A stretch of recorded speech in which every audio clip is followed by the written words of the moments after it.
नमस्कार बच्चों, कैसे हैं आप सब। उम्मीद करता हूं कि आप सब अच्छे होंगे, स्वस्थ होंगे। तो चलिए शुरू करते हैं आज की वर्कशीट। और आज की वर्कशीट है क्लास 8 के सामाजिक विज्ञान इतिहास की वर्कशीट नंबर 8।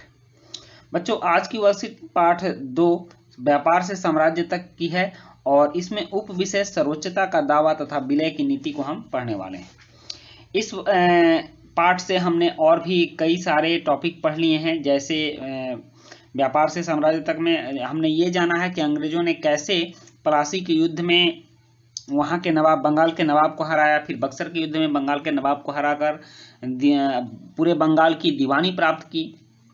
और उसके बाद हमने यह देखा था वारेन हेस्टिंग्स की सहायक संधि की नीति। और अब हम लोग सर्वोच्चता की नीति देख रहे हैं और विलय की नीति देखेंगे कि इन सभी नीतियों के तहत अंग्रेजों ने भारतीय क्षेत्रों को कैसे हड़पा था। तो सबसे पहले है सर्वोच्चता की नीति। और सर्वोच्चता की नीति में आप जैसा कि जानते हैं कि 19वीं सदी की शुरुआत से ईस्ट इंडिया कंपनी अपने क्षेत्र के विस्तार की आक्रामक नीति पर चल रही थी। 19वीं सदी का शुरुआत का मतलब 1800 ईस्वी से आगे, समझ में आ गया। तो 1800 ईस्वी से आगे अब वो अपने विस्तार के आक्रामक नीति पर चल रही थी कि हमको अपना विस्तार कर लेना है, पूरे भारत को अपने साम्राज्य में मिला लेना है। गवर्नर जनरल लॉर्ड हेस्टिंग्स ने सर्वोच्चता की एक नई नीति शुरू की।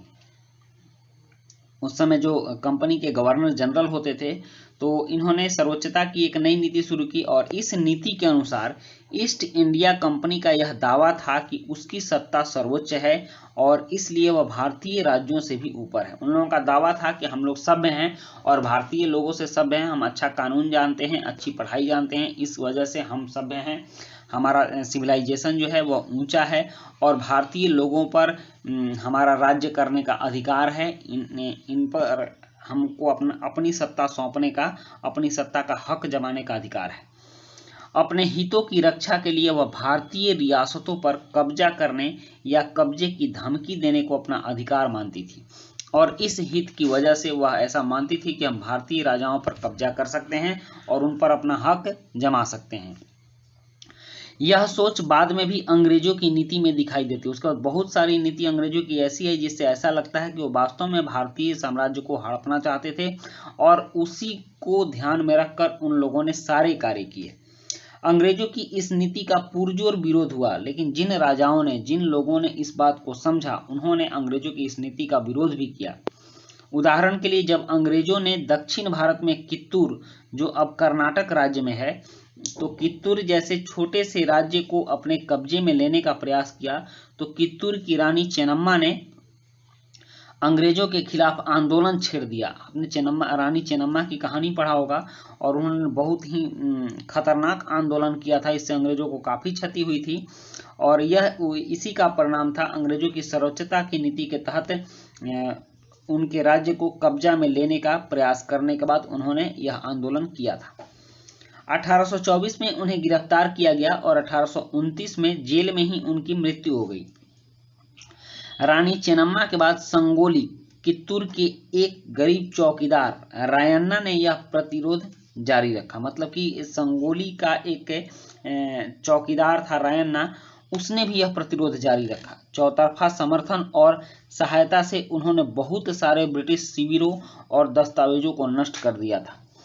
आखिरकार उन्हें भी अंग्रेजों ने पकड़कर 1830 में फांसी पर लटका दिया। प्रतिरोध के ऐसे कई दूसरे उदाहरण भी हैं जो अंग्रेजों के खिलाफ हुए थे।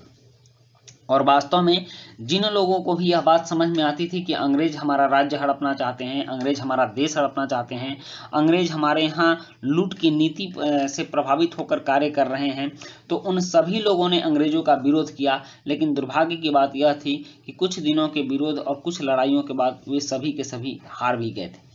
लेकिन फिर भी उनका विरोध हुआ था, अंग्रेजों की इस नीति को उन लोगों ने समझा था। 1830 के दशक के अंत में ईस्ट इंडिया कंपनी रूस के प्रभाव से बहुत डरी हुई थी। 1830 के दशक के अंतिम क्षण में ईस्ट इंडिया कंपनी रूस के प्रभाव से डर गई थी कि हो सकता है कि रूस कहीं भारत पर आक्रमण न कर दे।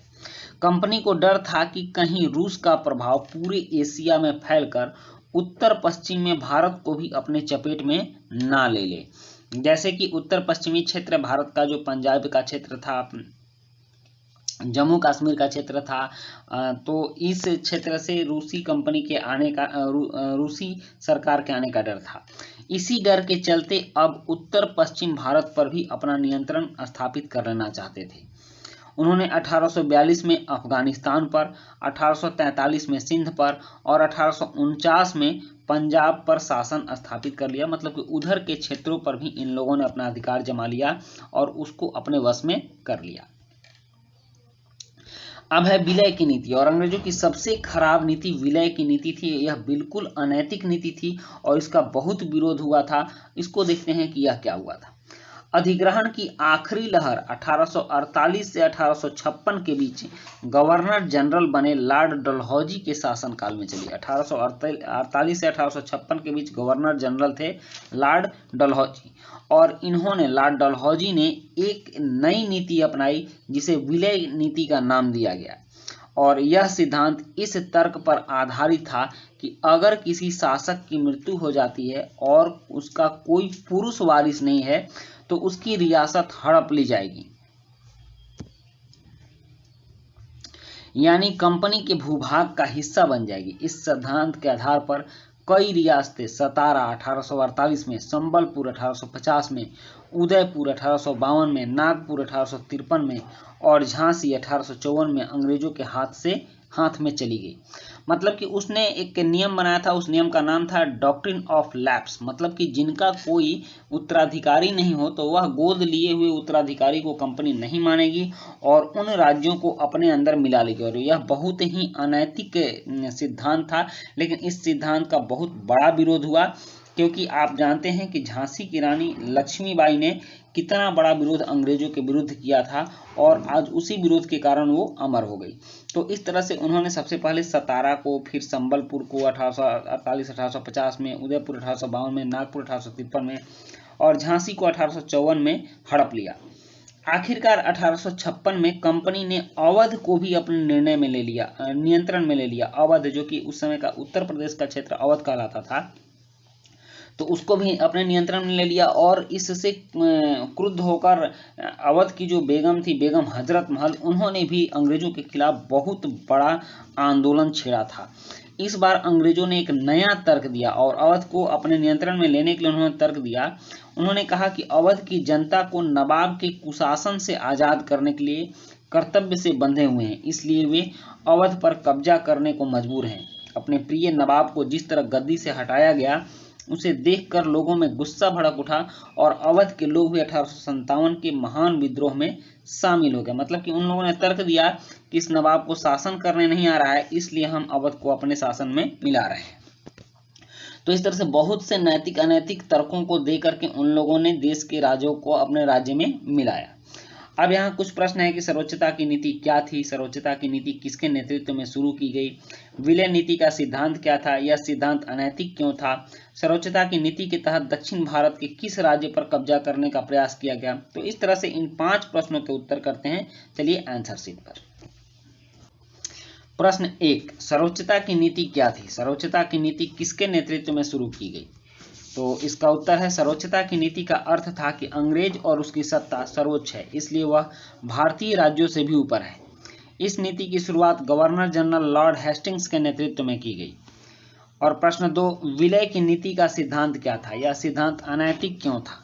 उत्तर है कि विलय की नीति के सिद्धांत के अनुसार अगर किसी शासक की मृत्यु हो जाती है और उसका कोई पुत्र वारिस नहीं है तो उसकी रियासत हड़प ली जाएगी। यह नीति बिल्कुल अनैतिक था, क्योंकि इस तरह से किसी भी रियासत को हड़पना कहीं से भी उचित नहीं है।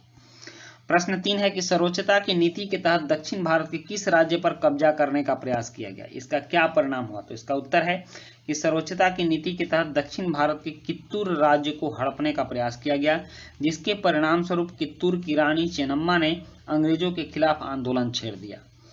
और उसके बाद प्रश्न 4 है कि ईस्ट इंडिया कंपनी रूस के प्रभाव से क्यों डरी हुई थी।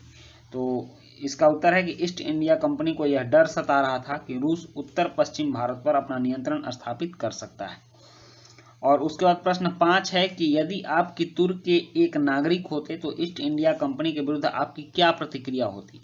तो इसका उत्तर है कि यदि मैं कित्तूर का एक नागरिक होता तो मैं भी कित्तूर की रानी चेन्नम्मा के साथ अंग्रेजों के विरुद्ध आंदोलन में भाग लेता।